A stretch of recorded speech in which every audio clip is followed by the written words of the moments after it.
Hello everyone, I hope you all will be good. Welcome to the fourth lecture for corporate and business law English.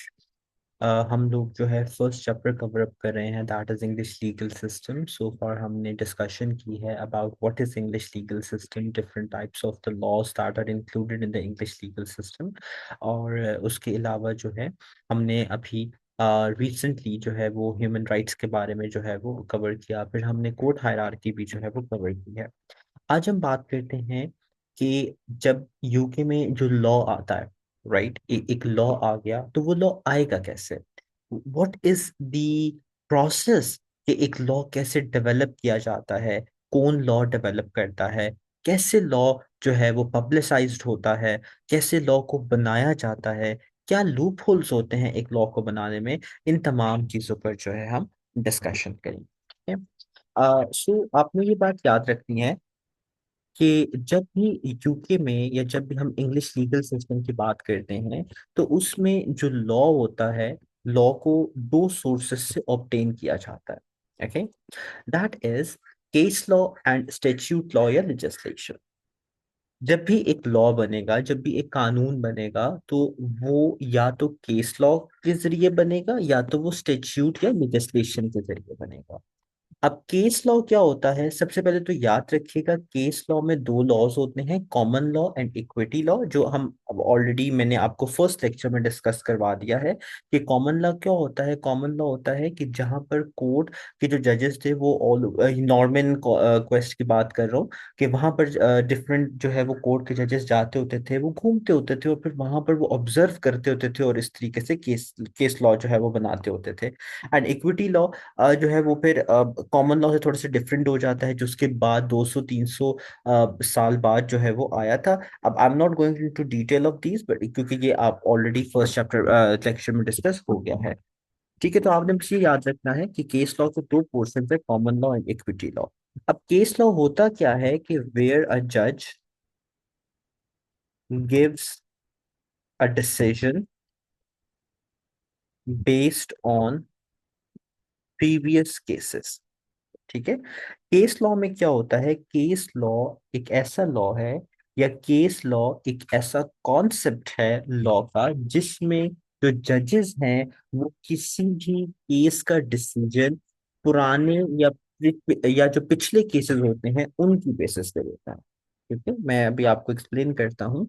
So case law basically जो है ये एक ऐसा law है जिसमें जो आपके कोर्ट केसेस होते हैं उन को उनका जो रिजल्ट होता है या उनका जो डिसीजन होता है वो पिछले केसेस की बेसिस पे दिया जाता है। और स्टेच्यूट लॉ या लेजिस्लेशन इसको हम बाद में डिस्कस करेंगे, कि बेसिकली आपका पार्लियामेंटेरियन लॉ होता है।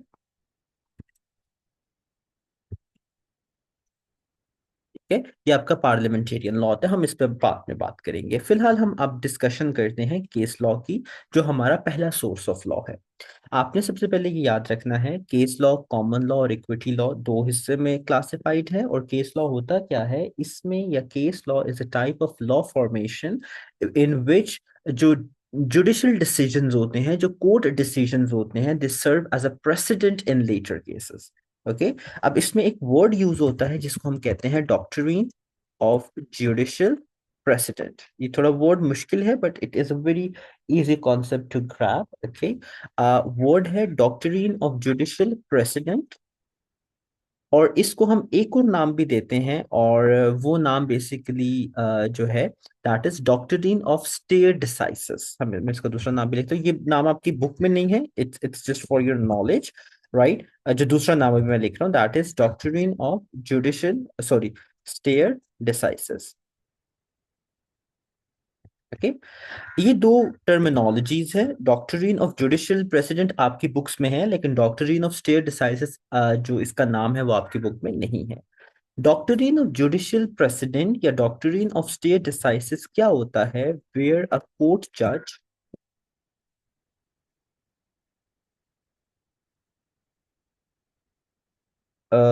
हम लिख सकते हैं इसको, वेयर अ कोर्ट जज provide a decision based on previous similar cases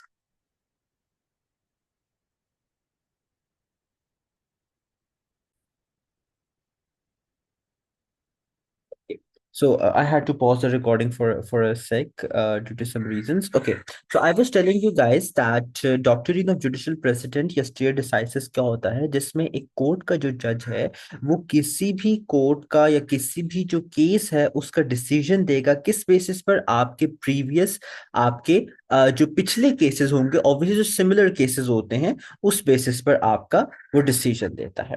ठीक है, तो मैं एक दफा दोबारा बता देता हूँ। डॉक्ट्रिन ऑफ जुडिशियल प्रेसिडेंट ये केस लॉ का एक ऐसा कॉन्सेप्ट है जो ये कहता है कि आपके जो कोर्ट के जजेस हैं वो किसी भी केस का डिसीजन पिछले केसेस को जो है वो कंसिडर करके जो है वो सुनाते होते हैं। ठीक है, अब हमने ये देखना है कि ये जो जुडिशियल प्रेसिडेंट की हम बात कर रहे हैं,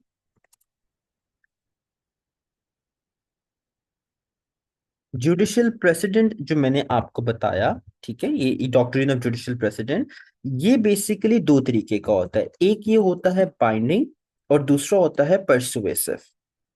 ठीक है, आपका जो जुडिशियल प्रेसिडेंट है ये दो तरीके का होता है, एक बाइंडिंग होता है एक परसुएसिव होता है। ठीक है, सो याद रखिएगा, जुडिशियल प्रेसिडेंट दो तरीके का है, बाइंडिंग एंड परसुएसिव।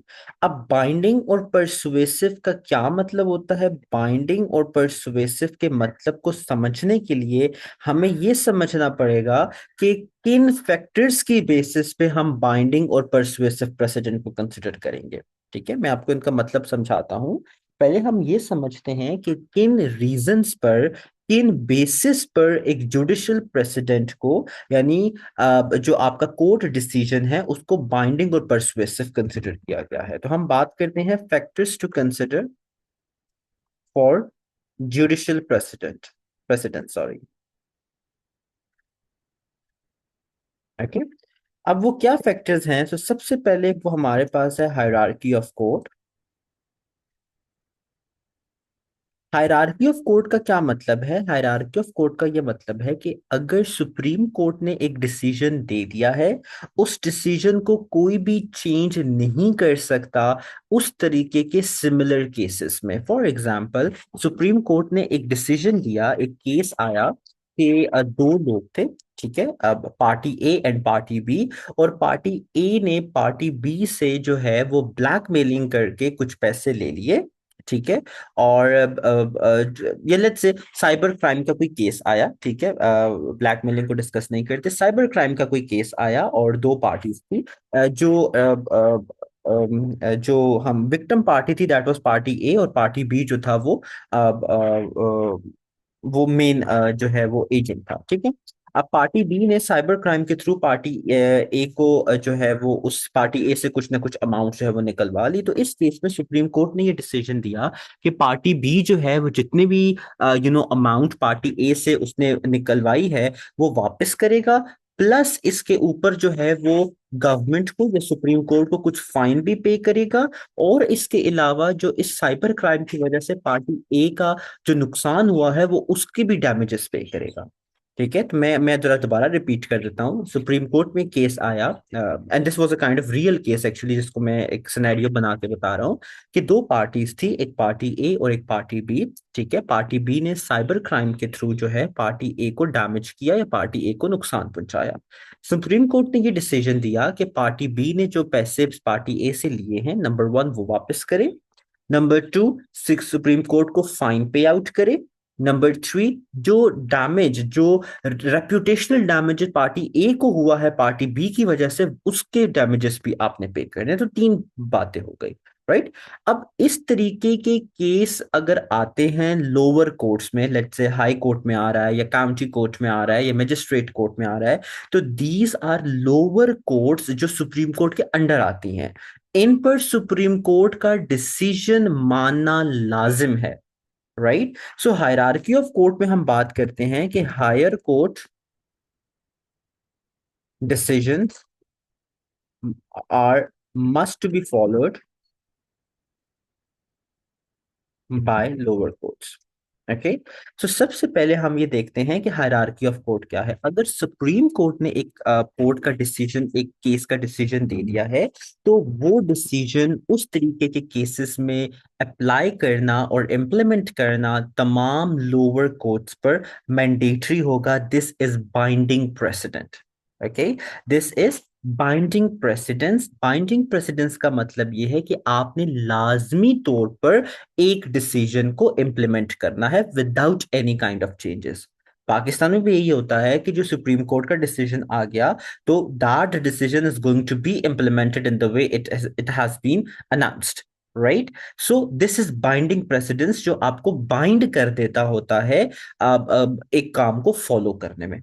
लेकिन अगर हम ये बात करें कि लोअर कोर्ट ने एक डिसीजन दिया, मजिस्ट्रेट कोर्ट या काउंटी कोर्ट ने एक डिसीजन दिया, तो हाई कोर्ट उस डिसीजन को अब जो है वो इग्नोर कर सकता है। राइट। चाहे तो उसको रिटेन कर ले, चाहे तो उसको इग्नोर कर दे। ओके। इसी तरीके से अगर हाई कोर्ट का कोई डिसीजन है, तो वो कोर्ट ऑफ अपील उसको इग्नोर कर सकती है। चाहे तो उसको रिटेन कर ले, चाहे तो उसको चेंज करके नया डिसीजन दे दे। सेम गोज कि सुप्रीम कोर्ट चाहे तो कोर्ट ऑफ अपील का डिसीजन रिटेन कर सकती है, नहीं तो उसको चेंज कर सकती है। This is persuasive precedence. ठीक है। बाइंडिंग प्रेसिडेंस में क्या होता है? बाइंडिंग प्रेसिडेंस में आपने लाजमी एक डिसीजन को फॉलो करना होता है। और अगर हम हायरार्की ऑफ कोर्ट की बेसिस पे बात करें, तो हायर कोर्ट का डिसीजन लोअर कोर्ट ने लाजमी फॉलो करना है। This is binding precedence. Lower court का डिसीजन हायर कोर्ट्स फॉलो कर भी सकती हैं, नहीं भी कर सकती। It's not mandatory for them. This is persuasive precedence. Okay.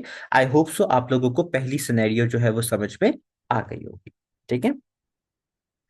अब नंबर टू हमारे पास जो है, मैं थोड़े से प्रोफेशनल वर्ड्स लिख रहा हूं, you need to remember that. एक होता है ratio decidendi, sorry, ratio decidendi. मैं हमेशा इसको डेसिडेंडाई पढ़ लेता हूँ। Ratio decidendi and obiter dicta. Obiter dicta. Okay, these are professional words. Ratio decidendi and obiter dicta. अब रेशियो डेसिडेंडी एंड ऑर्बिटर डिक्टा क्या होते हैं, इस चीज को थोड़ा सा समझने की जरूरत है। रेशियो डेसिड चलिए मैं ऐसा करता हूँ, मैं इसको ना दो टर्मिनोलॉजीज अलग अलग कर लेता हूँ, सो दैट आप लोगों को समझ में आ जाए। मैं दोनों को सेपरेटली एक्सप्लेन कर देता हूँ। पहले हम बात कर लेते हैं रेशियो डेसिडेंडी की। Ratio decidendi basically legal reason होता है किसी भी डिसीजन का। ठीक है। यानी आपने किस बेसिस पर, क्या ऐसी रीजन थी जिसकी बेसिस पर आपने एक स्पेसिफिक केस का ये डिसीजन दिया, that is ratio decidendi. So ratio decidendi आपसे कोई भी पूछे क्या होता है, तो आपने बता देना है it is legal reason for a decision. Okay. And अब देखिए, legal reason for a decision की जो है अगर हम बात करते हैं, तो ये ज्यादातर बाइंडिंग प्रेसिडेंट क्रिएट करता है। ठीक है। अगर एक केस को, एक केस की एक लीगल एक्सप्लेनेशन है, तो लीगल एक्सप्लेनेशन तो चेंज नहीं होगी ना। और अगर उस तरीके के सिमिलर केसेस आ रहे हैं, तो हर केस में वही लीगल रीजन अप्लाई होगी। तो दिस मींस कि रेशियो डेसिडेंडी के केस में आपकी बाइंडिंग प्रेसिडेंट क्रिएट हो जाती है। ठीक है। यहां तक बात समझ में आ गई होगी, आई होप सो। मैं आपको इसकी एग्जांपल भी दूंगा, बट पहले हम इनकी जो है ना डेफिनेशंस को कंसिडर करते हैं, ताकि जब मैं आपको केस स्टडी समझाऊं, तो आपको वो चीज इजीली समझ में आ जाए। बिकॉज मैंने आपको कहानी सुनानी है, तो I don't want you guys to get bored. तो जो रेशियो डेसिडेंडी के बाद, रेशियो डेसिडेंडी क्या है? It is the legal reason for a decision. ठीक है। एंड ऑर्बिटर डिक्टा की जब हम बात करते हैं, ऑर्बिटर डिक्टा क्या चीज होती है? Obiter dicta basically additional explanatory statements होती हैं, जो रेशियो का पार्ट नहीं होती, रेशियो डेसिडेंडी का पार्ट नहीं होती। ठीक है। आप यूं कह लो कि obiter dicta are additional hypothetical statements that judges make. Okay. या आप यूं कह लो कि these are some hypothetical scenarios that judges create to create a decision. Okay. So आप याद रख लो कि ऑर्बिटर डिक्टा जो है, दीज आर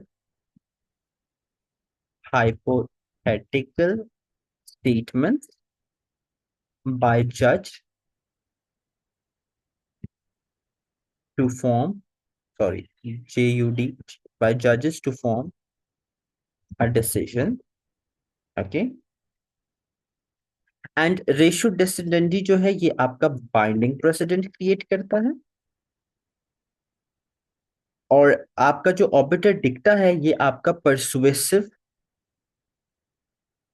प्रेसिडेंट क्रिएट करता है। देखो, एक जज ने जिन हाइपोथेटिकल सिनेरियोज की बेसिस पर डिसीजन दे दिया है, लाजमी नहीं है कि दूसरा जज भी उन्हीं बेसिस को कंसिडर करे। हर बंदे की सोच, हर बंदे का way of approaching a question, way of approaching a case, वो अलग होता है हर जज का। तो अगर एक जज ने हाइपोथेटिकल सिनेरियोज की बेसिस पे एक डिसीजन दिया है, that is obiter dicta, that concept is obiter dicta, तो दूसरा जो जज है वो इसको एक्सेप्ट भी कर सकता है एंड इसको जो है वो चेंज भी कर सकता है। तो ये परसुएसिव प्रेसिडेंट हो जाएगा। ठीक है। लेकिन रेशियो डेसिडेंडी वो एक लीगल रीजन होता है, प्रॉपर डिफाइंड रीजन होता है, उस बेसिस पे अगर आपको डिसीजन दिया जा रहा है तो वो बाइंडिंग प्रेसिडेंट क्रिएट होगा, फिर कोई भी जज उससे आगे पीछे नहीं क्रिएट नहीं हो सकता। ठीक है। एंड देन इसमें जो नंबर फोर चीज है, that is material facts of the case. जो नंबर फोर्थ इसमें हम चीज पढ़ते हैं, that is material facts of case. अब मटेरियल फैक्ट्स ऑफ केस का क्या मतलब है, जरा इसको प्लीज ध्यान से सुनिएगा। मटेरियल फैक्ट्स ऑफ केस का मतलब है कि आइदर अब अगर आपने अपनी प्रेसिडेंट को बाइंडिंग बनाना है दूसरे केसेस के लिए, तो इसके लिए जरूरी है कि दो केसेस का जो मटेरियल फैक्टर है वो आपस में सेम होना चाहिए।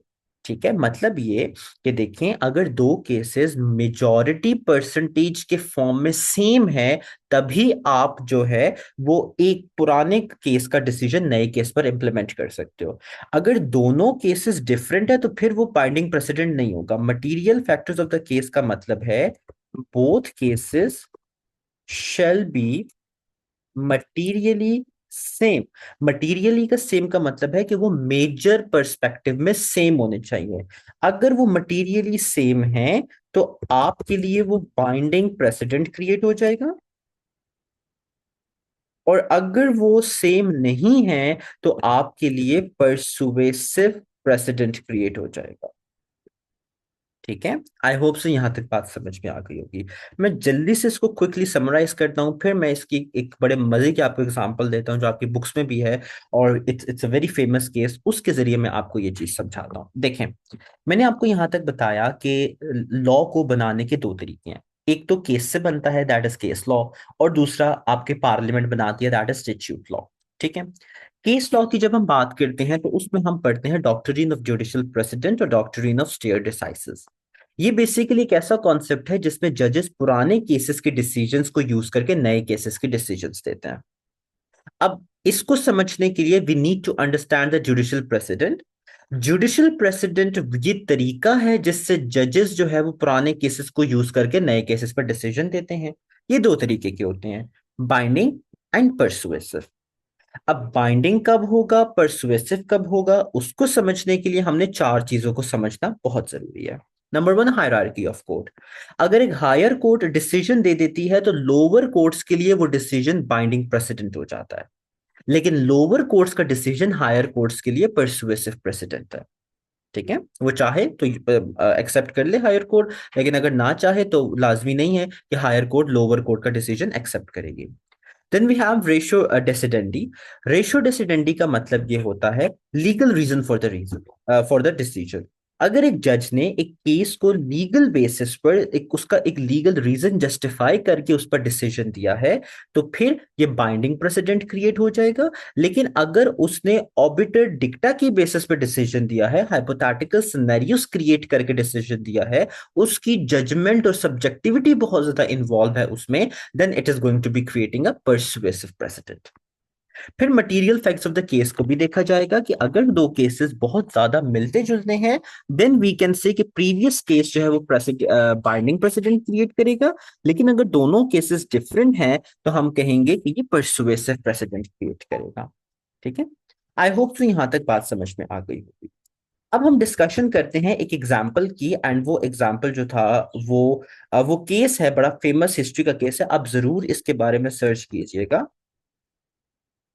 रुकिए, मुझे इसके ना स्पेलिंग्स भूल जाते हैं, मैं इसके स्पेलिंग्स जो है वो जरा चेक करके आपको बताता हूँ, just just a minute. Okay, it's Donoghue, it's DONOT, Donoghue versus Stevenson. ठीक है, स्टीवेंसन, यस, मैंने स्पेलिंग्स बिल्कुल ठीक लिखे हैं। एंड ये केस जो था बेसिकली आपका 1932 का केस था। ठीक है, आप इसको लिख सकते हैं। डॉनही वर्सेस स्टीवेंसन का बड़ा सॉरी, बड़ा फेमस जो है वो ये केस है। और अब देखें, डॉनही, स्टीवेंसन और ये क्या चीजें हैं। तो मैं आपको बताता हूं कि जब भी दो पार्टीज के दरमियान केस किया जाता है, तो जो क्लेमेंट पार्टी होती है, जो क्लेम वसूल करती है, उसको कहते हैं क्लेमेंट और प्लांटिफ। ओके। और स्टीवेंसन जो पार्टी है यहाँ पर, ये बेसिकली वो पार्टी है जिस पर केस किया जाता है, तो ये अपने आप को डिफेंड करती है, दिस इज डिफेंडेंट। ओके। देखें, दो लोग हैं इसमें, एक है डॉनही और एक है स्टीवेंसन। डॉनही और स्टीवेंसन के केस में ये बेसिकली ये वैसे टॉर्ट लॉ में पढ़ाया जाता है, बट यहाँ पर इसको बड़ा इंपॉर्टेंट जो है वो कंसिडर किया जाता है। आपकी बुक्स में भी एग्जांपल है इसकी, और मैंने भी एग्जांपल वहीं से चूज किया, तो डू नॉट थिंक ये आउट ऑफ द सिलेबस है, it is part of your syllabus. ठीक है। अच्छा, डॉनही एंड स्टीवेंसन की जब हम बात करते हैं, तो डॉनही जो है वो क्लेमेंट है, बिकॉज वो क्लेम रिसीव करना चाह रही थी। एंड स्टीवेंसन जो थे वो अपने आप को डिफेंड कर रहे थे, तो वो डिफेंडेंट हो जाएंगे। ठीक है। या डिफेंडेंट की जगह अगर ये क्राइम की बात है ना, मतलब अगर क्राइम वगैरह किया जाए, तो डिफेंडेंट जो है वो एक्यूज्ड भी हो जाता है। तो देखें, अगर दो सिविल केस की बात करें ना, तो क्लेमेंट एंड डिफेंडेंट होते हैं। क्रिमिनल केस की बात करें तो विक्टिम एंड एक्यूज्ड।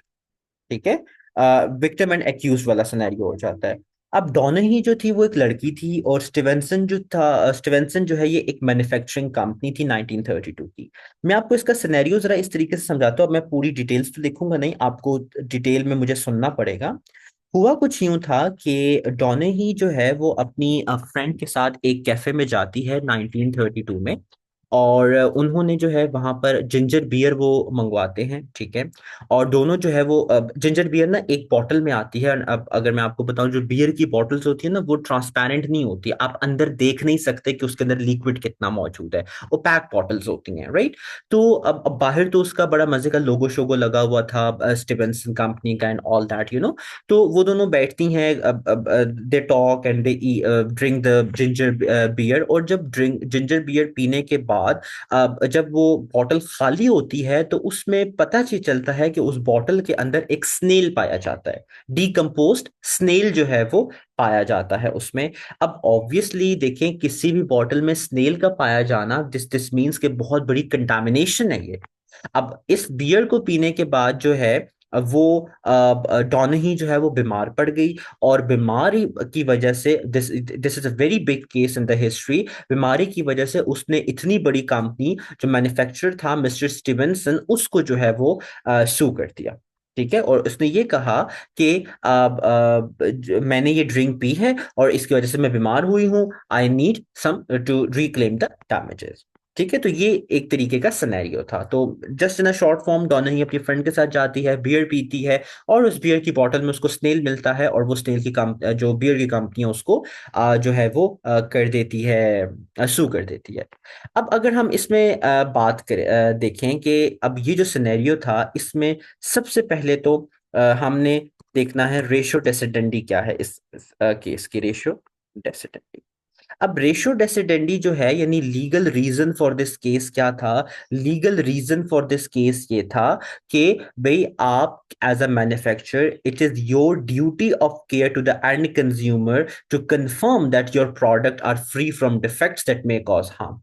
ठीक है। अब लीगल रीजन, यानी जो इस केस का डिसीजन आया था, वो डिसीजन किस बेस पे दिया गया था, वो इस बेस पे दिया गया था कि duty it was the duty of manufacturer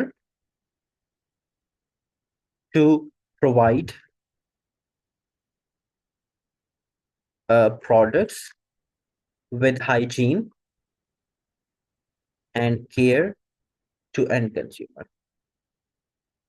okay, ये रेशो रेशो डेसिडेंडी था इस केस का, यानी इस बेसिस पे आपका ये डिसीजन इस केस में दिया गया था। अब देखो, कभी भी ऐसा कोई केस आएगा जिसमें कोई भी कंज्यूमर किसी मैन्युफैक्चरर को सू करेगा, तो उस केस के लिए ये वाला जो रेशो डेसिडेंडी है ये बाइंडिंग प्रेसिडेंट होगा, और उस केस में ये देखा जाएगा कि क्या मैन्युफैक्चरर की गलती की वजह से कंज्यूमर बीमार हुआ या कंज्यूमर को नुकसान उठाना पड़ा। इफ यस, तो जो डिसीजन इस केस में दिया गया था वो ही डिसीजन जो है उस केस में भी इम्प्लीमेंट हो जाएगा। आई बिलीव यहां तक आपको बात समझ में आ गई होगी। ठीक है। अब ऑर्बिटर डिक्टा इस केस में क्या था, तो हम ऑर्बिटर डिक्टा की भी बात कर लेते हैं। हाँ, ऑर्बिटर। अब ऑर्बिटर डिक्टा की जब हम बात करते हैं तो ऑर्बिटर डिक्टा बेसिकली जो है वो ये देखा जाता है कि अब क्योंकि देखिए इसमें हुआ ये था कि डॉनेही जो है उसने ऑर्डर नहीं की थी ड्रिंक, डॉनेही की फ्रेंड ने ऑर्डर की थी वो ड्रिंक। लेकिन केस किसने किया, केस डॉनेही ने किया। राइट, तो फिर इससे जज ने ये अजम्पशन लगाई कि बेशक आपके नेबर ने कोई काम किया है या आपके नेबर को किसी वजह से डैमेज उठाना पड़ गया है, it is your duty to report that damage. Okay, so आपने एक proper being being your neighbour, being being a person of concern, आपकी ये ड्यूटी बनती है कि अगर आपके सराउंडिंग में कोई ऐसा पर्सन है जिसको किसी स्पेसिफिक चीज से डैमेज हुआ है या नुकसान हुआ है, it is your duty to report that. Okay, so इसमें बेसिकली ऑर्बिटर डिक्टा ये था कि you shall take reasonable care to help your neighbors if in case of in case they are under damage or loss। Okay, so अब देखो कि this is something कि जो जरूरी नहीं है हर केस में इम्प्लीमेंट करना, यानी हर केस में जज जो है वो इस बात को इम्प्लीमेंट नहीं कर सकता कि भाई बीइंग अ नेबर आपकी ड्यूटी थी कि आपने अपने नेबर को नहीं देखा।